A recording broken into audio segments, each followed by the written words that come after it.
Hello here. Hello here. Hello there. It's Arizona here, your favorite self-defense educator. You don't have to choose me as your favorite. I'm okay with just being on the same level as everyone else. All I cares about is you're getting value. Anyway, the point of today's video is 3 signs that you probably need to work on your self-defense. So, number 1, you struggle to say no. Maybe you find it really hard to let others down. Maybe you think a lot or worry a lot about what other people think of you, especially if you think that they might be thinking negatively of you. Now, a lot of us struggle to say no, probably far more than we would like to admit. And why this is important for self-defense is because not every self-defense situation is a life or death brawl, a physical battle to the death, okay? Self-defense situations can range from you bullying yourself to perhaps somebody at work forcing you to take extra shifts and you're really just not managing and it's poor working conditions. Maybe it could be a family member who's very abusive, and they keep asking to spend time with you, but you struggle to say no, but every time you go there, you just end up feeling like a piece of dust, as small as a piece of dust because they just insult you, abuse you emotionally, psychologically, physically, sexually, whatever it is. Definitely we can see in those circumstances that being able to say no is going to be a powerful skill. Now, there's a really great story in a book called The Gift of Fear, and very, very, very, very quickly, it's a true story about a female who goes into her apartment building. When she walks in the door, she's like, oh, what the hell, like, why is this bloody door unlocked again? I put up a sign and nobody's listening.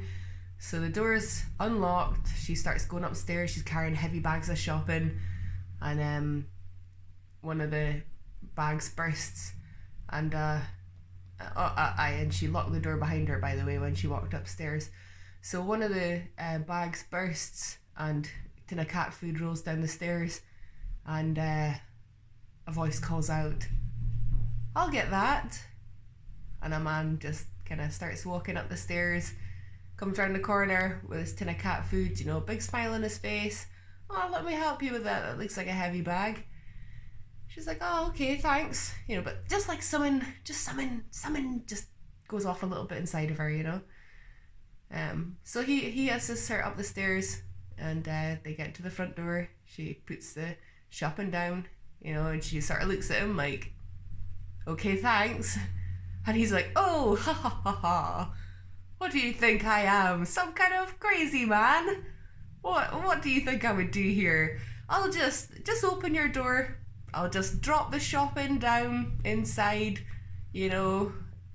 just like one of those polite old gentlemen or something," he says, "and then I'll be on my merry way," And she's like, And he's like, "Oh, come on, what are you accusing me of here? I'm not like that." And so she says yes. She lets him in. And obviously, bad stuff happens afterwards. And she survives, which is great. Obviously, not unscathed, but she survives, which is the important thing. But the lessons to take away from this is, number 1, your gut instinct is amazing and it picks up on all these unconscious things that we maybe consciously don't notice in the moment. For example, her gut signal went off when she heard the voice coming up the stairs, and she couldn't really work out why. Was it something to do with the voice? Was it just a creepy voice? No, actually it was because she locked the door behind her when she came in, so that means this person must have been inside already, waiting and hiding. But in the moment she didn't really have time to kind of come to that conclusion, but subconsciously her body went through a processing, came to that conclusion and gave her that signal, okay? But the second lesson to learn from that story is, the power to say no. people who want to manipulate know how hard it is for the common person to say no, and so they'll throw things out there like, oh, you don't think I'm a bad person, do you? Oh, come on now. Oh, don't make me feel bad like that. Blah, blah, blah, blah, blah, okay? And these people know that when they make us feel bad for saying no, it's very likely that some of us are going to turn that no around, because it's really hard for us to deal with the fact that somebody else doesn't like us or thinks negatively of us or thinks that we weren't helpful, empathetic, supportive, that kind of thing. So something that can be our strength, being empathetic, caring what others think, trying to help people, that can also become a weakness for us. And that's the same with most qualities, is that, in one respect they can be applied as a strength, but then in another respect they can become a weakness for us. So it's important to have that in our awareness. So there we go. Number 1 is, if you're struggling to say no to a person, if you feel a lot of anxiety about the thought of somebody thinking that you're not perfect or that you're, not helpful, not supportive, that kind of thing, definitely self-defense would be a good idea for you to study that. And I'm not just talking about physical self-defense, I'm speaking about that embodied concept, okay? Mental, emotional, and physical self-defense. Number 2 is, if the thought of somebody grabbing you and pinning you to the floor and potentially striking you leaves you feeling like, oh my god, I have no idea what I would do, and leaves you feeling scared because you don't know what to do, then there's a high chance you should definitely study self-defense. An extremely high chance that you should definitely study self-defense. I'm not saying that you have to spend the next 10 years of your life dedicating your life to a martial art, something like that, but certainly getting an understanding of the basics of physical escapes would do a massive amount for your self-belief and confidence, okay? And the truth is, actually, from my experience of teaching, is that most of us have maybe about 75% of the knowledge about what to do in a physical encounter instinctively, naturally, okay? But the problem is that we don't know.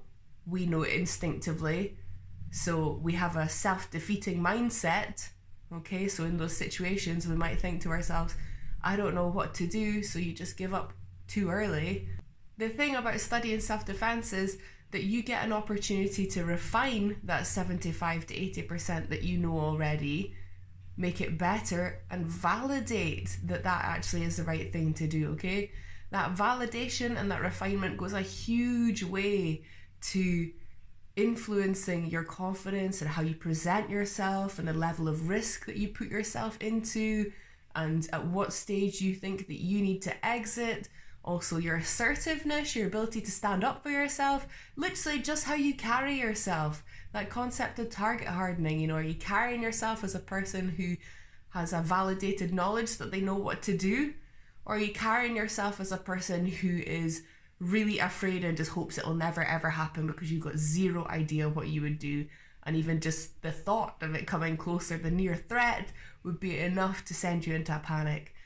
So it's important to say you absolutely can learn what to do in a physical self-defense situation, and it's not overly complicated, and it doesn't require 10,000 hours of your life to master. Like I said, from my experience, most of us have already got about 75 to 80% of the knowledge. It's just a case of refining it. It's just a case of validating it and giving you a chance to practice as well, to build up muscle memory, so that in that high stress situation, your body knows what to do, okay? And then step number 3 is that you have noticed a pattern in your life that you keep ending up in bad situations, or perhaps the pattern is that when you end up in a bad situation, you take a long time to get out of it, or you don't feel that you've dealt with it successfully. So whether that is a repeating pattern or it's how you've handled a repeating situation, either one is indicative that you might get some value, or you very likely would get some value from studying self-defense, okay? So what's really important to say on this point is that just because it's a repeating situation doesn't mean that you deserved it, okay? Taking responsibility for yourself isn't the same as saying, it was my fault and I deserved it, okay? That's a clear and important distinction to make, because if we think that we're to blame and that it was our fault and that we brought it on ourselves, that's the kind of mindset that keeps that situation happening again and again and again, because we accept that behavior, we attract that behavior. When it happens to us, we normalize it by saying, yeah, I deserve this, I brought this on myself. And maybe that process started from the outside. Maybe you have been conditioned to believe that it was your fault, whether that was a family thing in your childhood or something with your caregivers, or perhaps a relationship in adult life, be it romantic, platonic, professional, whatever. Maybe you have internalized some statements that you brought it on yourself, that you deserved it, that you're unworthy, that you're faulty. But the truth is, that's definitely not true, okay? You are absolutely worthy. No human being deserves that kind of treatment. And again, it's so important to underline that taking responsibility for yourself and changing the things, the beliefs that keep you landing in that situation time and time again isn't the same as saying it's all your fault, you're a terrible person and you deserve what happened to you. Because again, that's absolutely not true, okay? So if you're facing a situation time and time again, it's important for us to look at our beliefs, about ourselves. Like, what do you believe about yourself? How is your relationship to yourself? How would you describe your self-esteem? What would you describe as a healthy relationship? Did you have a healthy relationship with your parents? Did you have healthy relationships in your romantic relationships in life and friendships and casual relationships? It's important to look at these things because there could be signs in those areas that show us a pattern of behavior or something that we keep attracting into our life over and over again. And there is an element of chance, sure, bad luck that these things keep happening to us time and time again. But when there's a pattern there, it's worth investigating with a critical eye and still being compassionate towards yourself, because remember, just getting lost in that I deserved it, I brought it in on myself, that just keeps us in that cycle, okay? That's the key thing that has to change, is understanding that you can take responsibility for yourself, but that doesn't mean what happened before is your fault and that you deserved it, okay? Now, learning self-defense, an embodied self-defense approach to self-defense, a self-defense approach that includes the mental, emotional, physical aspects, means that you're going to be able to see signs of danger much earlier, recognize manipulation, understand what a healthy relationship looks like, feel empowered enough to communicate openly about your feelings, set boundaries, de-escalate situations, negotiate, and then if something does get physical, then you know that you have the capability to escape, counter, whatever it is that you need to do, even if it's just survive, if it's a long-term situation that you absolutely cannot get out of, just surviving, having the physical skills to actually survive, still alive, and then escape at a later date, or whatever it is that you need to do to get out of that situation. So there we go. 3 signs that you might need to work on your self-defense. Number 1 is people pleasing, okay? Struggling to say no, really worried about how other people perceive you. Number 2 is you're afraid of the fact that you'd have no idea what you would do if someone would pin you to the floor and strike you. You have no idea how you would escape. You have no idea what to do, and you're afraid of the fact that you have no idea, okay? And then number 3 is a pattern of behavior, a repeating pattern in your life where you keep ending up in difficult situations time and time again, okay? Now, what I want to say for the last little bit is, I'm a self-defense educator. I have been studying this for years. This is my passion. This is something I look at and reflect on constantly. I'm always trying to improve this area of my life. And I am a person who would watch this video and identify with the fact that I need to work on my self-defense, because even after all of this studying, even after all of this inner work, personal work, reflection, journaling, practice, physical practice, mental practice, all this stuff, I still need to work on my people-pleasing skills. I still need to work on being okay with other people thinking I'm a shit or I'm bad because I didn't do what they wanted me to do, okay? So I say that because, the journey never ends, okay? And that's not to say that because it's so long you shouldn't get on. I definitely don't mean that either, because it's absolutely a worthwhile journey to go on. You know, there are so many benefits, like literally self-defense, the holistic concept of self-defense can permeate into all areas of your life and improve them considerably, because it all starts with your relationship with yourself. But I just wanted to say that because, you know, we're all on a journey together, okay? Nobody's perfect. You don't ever get there, then suddenly all the work's finished, okay? It's a constant thing, but it's absolutely like the best journey you could ever go on, okay? So yeah, I'm here on that journey with you. I'm still working on myself. If you do want to learn more about self-defense, we have ACE content, you know, follow our pages, we've got online courses, we've got cool games and stuff, we've got all the best stuff. So yeah, cool. Okay, hope you enjoyed that. Take care, bye.